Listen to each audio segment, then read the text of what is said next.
السلام عليكم ورحمه الله وبركاته. كي جايين بخير؟ هاني كلشي مزيان كلشي هذا، كنتمنى تكونوا بخير وعلى خير الدراري كاملين ان شاء الله يا ربي. المهم كما درنا بعد توقعات الماده ديال الفلسفه التراي ديال الباك في الشعب الادبيه، المسلك ديال الاداب والعلوم الانسانيه، كذلك غادي نشوفوا مع الشعب العلميه. مع خصوصا لقيت بزاف ديال الكومونتير كانوا تسولوا على حساب الشعب العلميه حتى هما شنو يقدروا تحطوا لنا في الفلسفه. بالنسبه للفلسفه عندنا ثلاثه ديال المستويات، غادي تلعبوا ما بين ثلاثه ديال المستوى ديال الوضع البشري، المستوى ديال المعرفه، والمستوى ديال السياسه. بالنسبه نهضر على الوضع البشري، نهضر على المعرفه، نهضر على السياسه. الوضع البشري انا كنرشح انايا الغير، يعني الا كان بتحط في الوضع البشري كنرشح المفهوم الغير، مفهوم الغير. وعندنا كذلك في المعرفه عندنا الحقيقه، متفقين؟ وبالنسبه للسياسه عندنا الدوله. ثلاثه ديال المفاهيم كنرشحهم انا: الغير، الحقيقه، الدوله.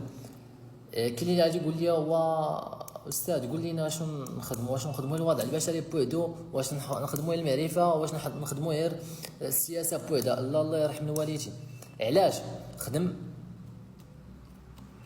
جوج على الاقل، جوج ديال السؤال، على الاقل جوج ديال المفاهيم. انا عطيتكم ثلاثه ديال المفاهيم اللي انا كنرشحهم، دافقين؟ وتيبقى لك انت لو شوا، بتخدم على الغير والدوله خدم عليهم، بتخدم على الحقيقه والدوله خدم عليهم، بتخدم على الحقيقه والغير خدم عليهم، اللي بغيتي. وعاوتاني ماشي كنقول لك خدم على ثلاثه ديال المفاهيم فقط، انا علاش تركز بزاف، فهمتي؟ تخدم سميتو السؤال، خدم النص، خدم القوله، في هادو ثلاثه ديال المفاهيم تركز عليهم، ولكن ما تهملش الشخص كذلك، والحق والعداله والنظريه والتجربه ما تهملهمش، خدمهم حتى هما، ولكن اللي تركز عليهم بزاف هما ثلاثه ديال المفاهيم. مزيان ركز عليهم، اختار انت عندك لو شوا ديالك، اختار، ولكن جوج ديال المفاهيم على الاخر: الغير، الحقيقه، الدوله. علاش قلت ثلاثه ديال المفاهيم وما قلتش جوج ديال المفاهيم؟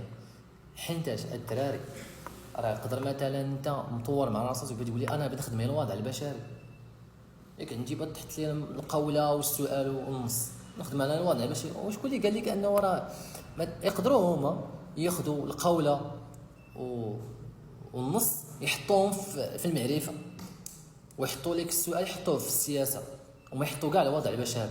ما تخدمش على مستوى وحده، على الاقل جوج ديال المستويات، متفقين؟ باش ما تطيحش في لامير، باش انك ما تمشيش تما وتبدا تقول ناري وهادشي كاع ما خدمتو، ناري داكشي اللي خدمت كاع ما تحط ليا، واو، ويبدا الانسان بالبكا لا سيدي، خدم جوج ديال المستويات ديالك، وكما قلت ثلاثه ديال المفاهيم ركز عليهم: الغير، الحقيقه، والدوله. والله يستر لكم الدراري، والله يعاونكم.